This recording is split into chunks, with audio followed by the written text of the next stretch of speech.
한 노인이 커다란 돌을 보고 서 있습니다. 한 손에는 망치를, 한 손에는 정을 들고 때로는 그 돌을 노려보기도 하고 때로는 지그시 바라보기도 하고 때로는 고통스러운 듯 미간을 찡그리기도 하면서 돌을 바라보고 있습니다. 옆에서 보니까 굉장히 웃긴데 사람들은 웃지 않습니다. 오히려 경외감과 호기심이 짙은 마음으로 그런 눈으로 그를 바라보고 있어요. 이 사람의 이름은 미켈란젤로입니다. 미켈란젤로는 조각을 하기 전에 한참 동안 그 돌을 바라본다고 합니다. 사람들은 그가 돌 앞에 서 있으면 또 어떤 작품이 나올지 기대하면서 그를 지켜보곤 했다고 합니다. 사람들은 그를 신과 같은 사람 이렇게 불렀다고 합니다. 마치 하느님처럼 그가 망치와 정을 들고 돌을 깎기 시작하면 전혀 상상할 수도 없는 그런 작품들이 나왔기 때문이라고 합니다. 그 중에서도 유명한 것이 바로 다비드상이죠. 피에테상도 유명하지만 다비드상이 유명한 이유는 무엇이냐면 커다란 돌이 있었는데 어떤 조각가도 그것을 가지고 어떤 작품을 만들 엄두를 내지 못했다고 합니다. 그런데 젊은 미켈란젤로가 달려들어서 그것을 깎아서 만든 것이 바로 다비드상이죠. 이렇게 유명한데 전문가들조차도 그 커다란 돌로서는 어떤 것도 만들 수 없다라고 했는데 바로 거기에서 엄청난 작품을 뽑아내지 않습니까? 그래서 미켈란젤로는 이렇게 말해요. 내가 조각을 하는 것은 그 돌 속에 있는 것을 꺼내는 것뿐이라고 합니다. 그러니까 정말 대단한 거죠. 조각을 하기 전에 충분히 생각하고 묵상하면서 그 돌에서 어떤 작품이 나온다는 말이 정말 기가 막히지 않습니까? 그런데 여기서 중요한 것은 그가 작품을 만들 때는 아무도 상상할 수 없다는 거죠. 때로는 위에서 조각을 하기도 하고 때로는 옆에서 조각을 하기도 하고 그래서 어느 정도 완성이 되어야만 사람들은 보고 감탄한다고 합니다. 아, 이게 이거였구나. 그가 조각을 할 때는 아무도 상상조차 못했다는 거죠. 왜냐하면 보통 이렇게 그림을 그리고 거기에 이렇게 맞춰서 조각을 하는데 이 사람은 그냥 깎는데요. 이렇게 위에도 깎다가 옆에도 깎다가 밑에도 깎다가 뒤에도 깎다가 순서대로 하는 것이 아니라 여기 조금 하고 저기 조금 하는 거죠.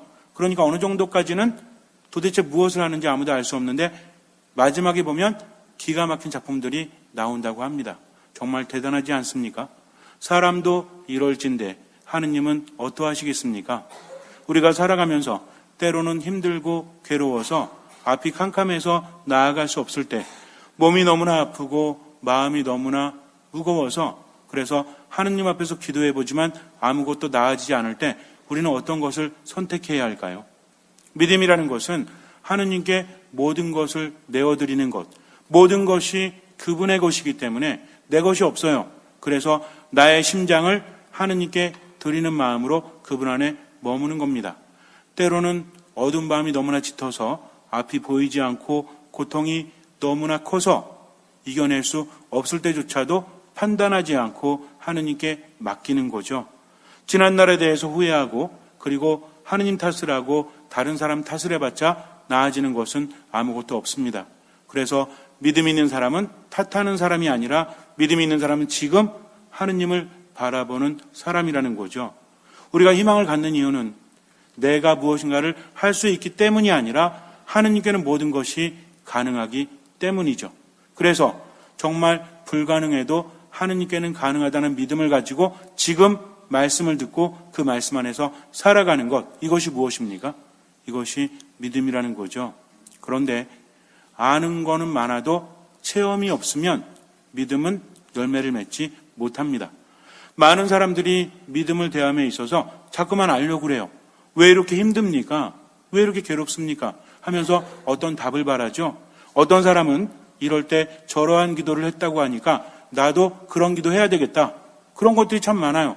9일 기도도 하고 이런저런 기도, 굉장히 유명한 기도도 많고 이 기도하면 특별히 어떤 의미가 있다더라 하는 것이 있습니다. 그런데 기도는요, 의미가 있는 거지 그 기도만 영험한 것이 아니라는 거죠. 기도는 무엇입니까? 정해진 방식대로만 해야만 하느님께 전해지는 것입니까? 하느님은 무엇을 보시죠? 가만히 보니까 얘는 이런 9일 기도를 했어. 그래서 제대로 기도의 절차를 밟았으니까 그 기도 들어주고 얘는 기도가 좀 허접해. 그러니까 안 들어준다. 이렇게 말씀하십니까? 하느님께서는 무엇을 보시죠? 마음을 보십니다. 기도라는 것은 하느님 안에 머물 수 있도록 하느님께 내 마음을 드릴 수 있도록 도와주는 것이지 어떤 것이 완벽한 기도요, 어떤 것은 좋지 않은 기도는 없다는 거죠. 중요한 것은 마음을 담아서 하는 기도는 하느님께 전해지고 아무리 대단한 기도, 성모님께서 발현하셔서 알려주신 기도라고 할지라도 뭐가 담기지 않으면, 마음이 담기지 않으면 의미가 없다는 거죠. 그러니까 어떤 기도를 해야 하느님께 전해질까? 어떤 기도를 해야 효과가 있을까? 이런 거 찾지 마시고 뭘 담으면 돼요? 마음을 담으면 돼요. 미사가 가장 훌륭한 기도입니다. 왜? 미사 안에서 하느님을 온전히 만날 수 있기 때문이다. 그리고 묵주기도도 훌륭하죠? 왜 훌륭해요? 묵주기도는 전체적으로 뭐를 묵상하는 거예요? 복음서를 묵상한다는 거죠. 예수님 중심으로 하는 기도가 바로 묵주기도입니다. 말씀 묵상도 마찬가지죠. 지식을 얻기 위해서 말씀을 묵상하는 것이 아니라 무엇하는 것입니까?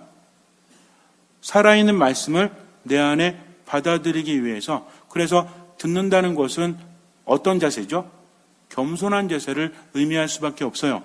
그저 이야기하면 내가 알아듣고 지식을 쌓아가는 것이 들음이 아니라 그 말씀은 나에게 생명의 말씀이요, 그 말씀 없으면 나는 살아갈 수 없다.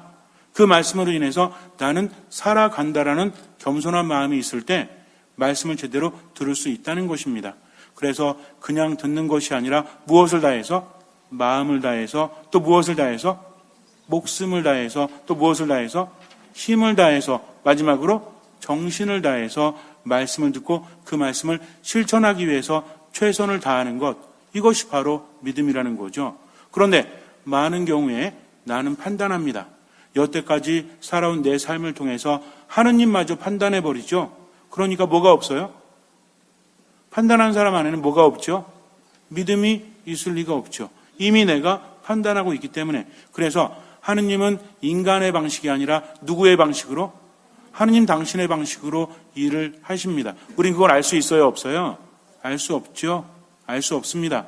하느님을 어떻게 우리가 담아낼 수 있겠습니까? 그러니까 우리가 해야 되는 것은 뭔가를 보고 판단하는 것이 아니라 마치 미켈란젤로가 어떤 작품을 만들지 몰라서 사람들은 판단하지 않고 끝까지 기다리듯이 미켈란젤로보다 더 위대하시고 정말 대단하신 그런 하느님이 하시는 대로 맡기는 것이 무엇이다?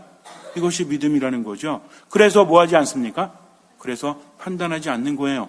그저 맡기고 최선을 다할 뿐입니다. 미켈란젤로는 또 말합니다. 사람들은 나보고 천재라고 하지만 내가 얼마나 연습하는지 알면 그들은 나를 천재라고 부르지 않을 것입니다. 이렇게 말해요.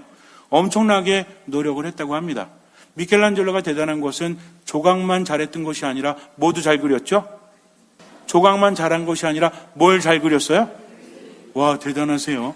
그림을 잘 그렸습니다. 그래서 처음에 공식적으로 그린 그림이 뭐예요? 물론 그전에도 그렸겠지만 시스티나 성당에 천지창조라고 알려져 있는 거 있죠? 하느님하고 아담이 이렇게 손가락 맞대고 있는 거 있잖아요. 이게 처음 공식적으로 그린 그림이라고 합니다. 물론 그전에 그린 그림도 있겠지만 얼마나 대단합니까? 수년 동안 척추도 휘어가면서 눈도 나빠져가면서 그 그림을 그렸다라고 하죠. 그런데 놀라운 것은 이 그림을 그리기 전에 한참 동안 그리지 않고 엄청나게 연습했던 것들이 발견이 되었다고 합니다. 습작이 엄청나게 많다는 거죠. 정말 천재였기 때문에 그냥 붓 가는 대로 그린 것이 아니라 얼마나 노력했다? 수천 장의 그림을 그릴 정도로 노력을 했다는 거죠. 심지어는 연습할 때 달걀을 수천 번 그렸대요. 한 번 그리고 또 그리고 또 그리고 사람들이 아니 지겹게 왜 이렇게 달걀만 그리냐고 그랬더니 미켈란젤로는 말했다고 합니다. 나는 똑같은 것을 그리는 것이 아닙니다. 왜? 내 눈에는 다른 것이 보이기 때문입니다. 한 번 그리면 또 다른 게 보이고 그것을 표현하면 또 다른 것이 보여서 계속해서 그린다는 거죠. 우리가 알고 있는 음악가들 또는 화가들, 운동선수들 이런 사람들은 연습을 엄청나게 하죠.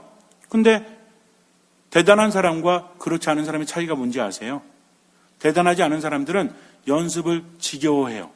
그런데 천재라고 불리는 사람들은 연습을 지겨워하지 않습니다. 왜? 연습하면서 더 깊은 경지를 깨달아가기 때문이라는 거죠. 그런데 우리는요, 아는 걸로 만족하려고 그래요. 정말 그것이 내 것이 될 때까지는 몇 번을 반복해야 된다? 이런 얘기 들어보셨어요? 어떤 것이 완전히 내 것이 되어서 내가 거기에서 전문가라고 불리우려면 몇 번을 반복해야 되는지 아세요? 10,000번을 반복해야 한다고 합니다. 그런데 똑같은 것을 10,000번을 반복하면서 그것이 똑같은 것이 아니라 그 의미를 새롭게 깨달아 간다는 거죠. 이것이 중요해요. 그래서 아는 것만으로 인간의 삶은 이루어지는 것이 아니라 무엇을 통해서? 물론 연습이라고 하지만 체험을 통해서 깨닫는 것이 있죠. 깨닫는 암과 그냥 지식적으로 아는 것은 같을까요? 다를까요? 다를 수밖에 없어요. 물론 지식적으로 아는 것도 중요하지만 이것이 진짜 의미가 있기 위해서는 뭘 해야 돼요? 체험을 하면서 느껴야 합니다. 믿음도 마찬가지예요. 우리가 기도하는 것도 체험하기 위한 거죠. 똑같은 것을 반복하는 것이 아니라 하느님 안에서 그분의 눈으로 세상을 바라보기 위해서예요. 나를 사랑하시는, 나를 잘 아시는 하느님께서 어떤 방식으로 나를 이끄시는지 그분의 방식을 알아가는 것이 바로 기도라는 거죠. 그런데 우리는 어떻게 기도합니까? 하느님 이것 좀 주세요. 하느님 저것 좀 주세요. 라고 기도합니다. 절실하게 기도하라고 했더니 내 요구만 하느님께 드리고 있죠. 이 기도를 가만히 들여다보면 인간이 하느님을 바꾸려고 하는 것입니까? 하느님께 나를 맡기는 것입니까? 내가 목적을 설정해놓고 하느님 건강하게 해주세요. 하느님 이거 좀 하게 해주세요. 라고 하는 청원 기도만 한다면 물론 다른 기도도 하면서 그것이 곁들여진다면 상관이 없겠지만 오로지 그것만을 위해서 최선을 다한다면 이건 진짜 믿음이라고 말할 수 있습니까? 없습니까? 이거는 뭔가 잘못되었다는 거죠. 그럼 뭐가 잘못됐을까요? 우리가 구약부터 성경을 묵상해 보면 하느님과 인간의 만남에 있어서 이끄시는 분은 누구십니까? 이끄시는 분은 하느님이세요? 아니면 인간이에요? 하느님이시죠. 인간은 무엇합니까? 하느님께 응답하고 그분을 따라간다는 거죠. 그럼 어떤 마음으로 응답해요? 절실하게 내가 바라는 것이 이루어질 수 있도록 하느님 이거 주세요, 하느님 저거 주세요 하면서 그냥 그런 무한 반복을 하면서 하느님 안에 응답해요? 아닙니다. 뭘 하죠? 내가 말하는 것이 아니라 그분의 말씀을 듣는 거죠. 어떻게 들어요? 겸손하게 듣는다는 겁니다. 하느님께서 사무엘을 부르시는데 사무엘은 굉장히 유명한 사람이에요. 이스라엘 역사에서 빼놓을 수 없는 사람입니다. 판관 시대에서 왕정 시대로 넘어가면서 두 명의 왕에게 기름을 부어서 왕으로 만든 사람이죠. 누구하고 누구를? 사울과 다시 있잖아요. 다시.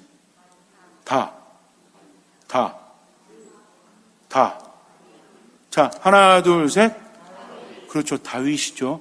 다른 왕은 몰라도 다윗 왕은 잘 알죠. 그리고 한 명 더 한다면 누구 알아요? 다윗의 아들 솔로몬 정도는 알아줘야 되지 않습니까? 그래서 다윗과 솔로몬만 알고 계셨다면 이스라엘의 최초 왕이 누구다? 사울. 따라 사울. 사울과 다윗에게 기름을 부어서 왕으로 만든 사람이 누구예요? 이 사람이 누굽니까? 사무엘이죠. 이 사무엘이 어렸을 때부터 정말 대단했습니다. 그래서 하느님의 사랑을 듬뿍 받았다는 거죠. 태어난 것도 우여곡절이 많죠.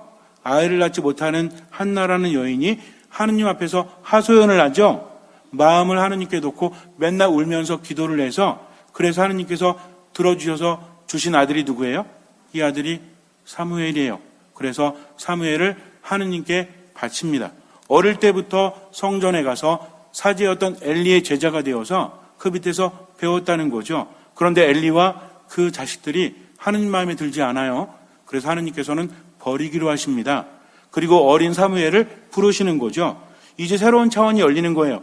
하느님 안에서 열심히 봉사하면서 그렇게 살았지만 이제 사무엘과 하느님의 특별한 만남이 이루어지고 있습니다. 여기서 사무엘은 그 부르심을 듣죠. 밤에 잠을 자고 있는데 사무엘아 사무엘아 라고 부르십니다. 그랬더니 깨가지고 아니 엘리가 부르시나 보다 해서 쪼르르 달려가서 그러죠. 저 부르셨습니까? 그랬더니 뭐라 그래요? 여기서 중요한 것은 엘리는 하느님의 영을 잃어버렸어요. 그 전까지 40년 동안 이스라엘을 통치하면서 하느님의 영이 머물렀지만 아들들을 잘 다스리지 못해서 이제 하느님의 영이 찾아오질 않습니다. 그러니까 엘리도 그 부르심이 하느님의 부르심이라는 것을 깨닫지 못했다는 거죠. 그래서 뭐라고 합니까? 나 안 불렀어. 가서 자. 그래서 가서 자죠. 또 부르죠. 사무엘아, 사무엘아. 엘리야한테 또 가죠. 저 부르셨어요? 나는 너를 부르지 않았단다. 어서 가서 자거라. 자고 있는데 또 사무엘아, 사무엘아. 그래서 엘리야한테 또 가죠. 저 부르셨어요? 두 번째까지도 몰랐다가 엘리가 뭐라고 합니까? 그때야 깨달아요. 그래서 다시 부르시면 어떻게 해라? 종이 듣고 있습니다. 말씀하십시오. 이렇게 응답하라고 합니다. 그랬더니 사무엘이 가서 또 잠을 자는데 또 사무엘아, 사무엘아 부르시죠. 자, 사무엘의 경우에는 그냥 처음에 하나님의 소리가 들리긴 했지만 알아듣지 못합니다. 그러니까 그냥 들리긴 했지만 제대로 된 응답을 하지 않았다는 거죠. 하나님은 어떤 응답을 바라세요? 저는 주님의 종입니다. 저에게 말씀하십시오. 즉 하나님의 말씀에 대해서 어떻게 응답해야 된다? 겸손하게 저는 종입니다. 말씀하십시오. 어떤 의미가 있어요? 당신의 말씀을 제가 따르겠습니다. 당신은 저의 주님이시요 저는 당신의 종일 따름입니다. 하면서 겸손하게 응답했을 때 하느님께서는 사무엘과 함께 하시면서 그의 말이 한마디도 땅에 떨어지지 않도록, 무슨 얘기냐면 사무엘이 하는 말은 다 이루어 주셨다는 거죠. 왜? 하느님께서 함께 하셨기 때문입니다. 중요한 건 하느님의 방식은 인간의 방식과 달라서 어떻게 하면 돼요? 그 말씀을 어떻게 들으면 돼요? 겸손하게 듣는다. 겸손하게 듣는 게 뭐예요? 예, 말씀하십시오. 그냥 고개만 조아리는 거예요? 아닙니다. 당신의 말씀을 제가 어떻게 하겠습니다? 잘 듣기만 하겠습니다? 아니죠. 듣고 따르겠습니다. 라고 하는 거죠. 그럼 우리는 그분의 말씀을 어디서 들을 수 있어요? 또 자면서 누가 밤에 자는데 얘야, 내 이름이 만약에 순자다. 순자야 부르면 어떻게 해야 돼요? 저한테 빨리 달려오셔야 돼요. 좀 문제가 심각합니다. 우리는 그럴 필요가 없죠. 왜? 당시에는 아직은 성전이 지어지지 않아서 천막에 하느님을 모시고 있었지만 그 이후에 성전을 짓죠. 이제 우리는 누굴 통해서 하느님 만나요?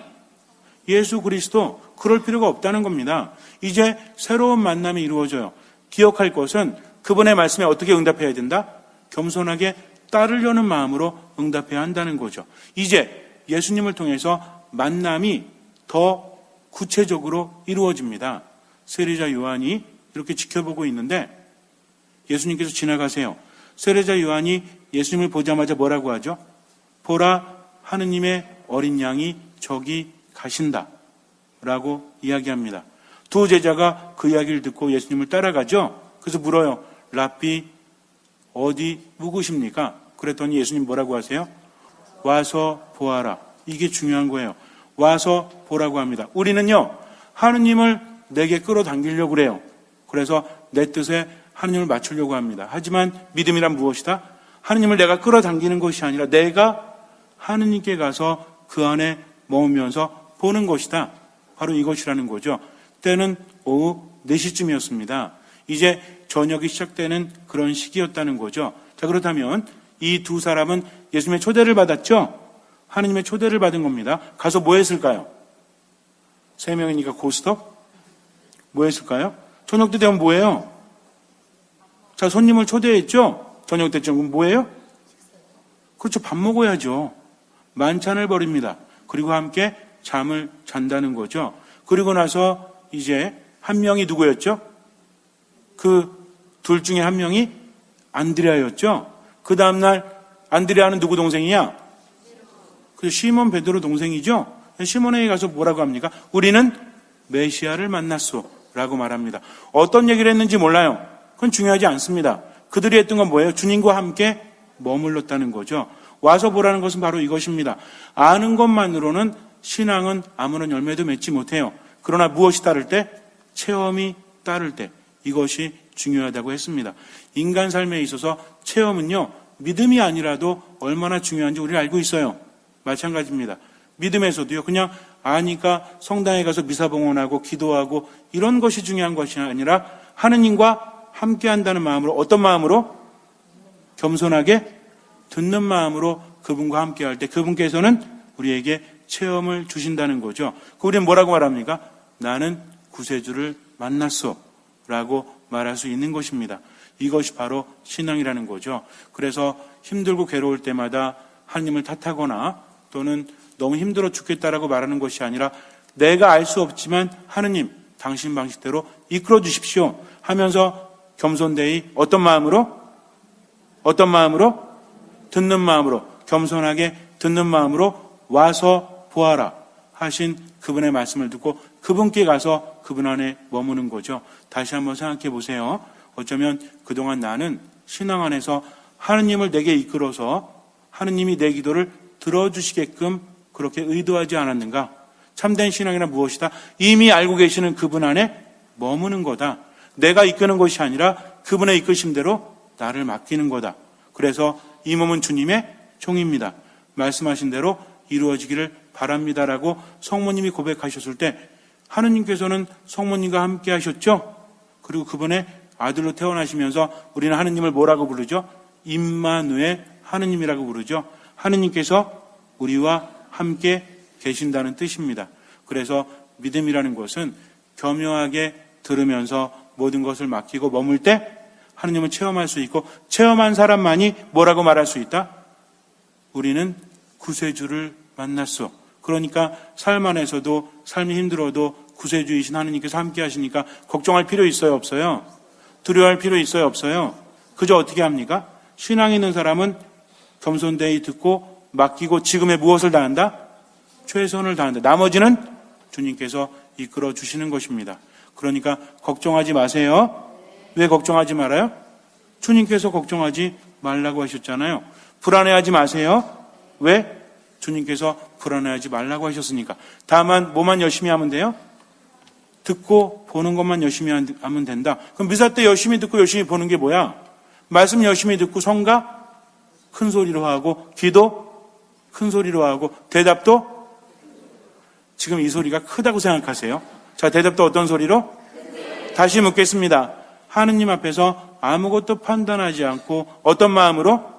듣는 마음으로 겸손하게 머물면서 최선을 다하고 나머지는 하느님께 맡기면 나를 나보다 더 잘하시고 더 사랑하신 하느님께서 이끌어 주십니다. 그러니까 아무 염려하지 마시고요. 미사만 열심히 하세요. 그러면 하느님께서 당신의 방식대로 이끌어 주십니다.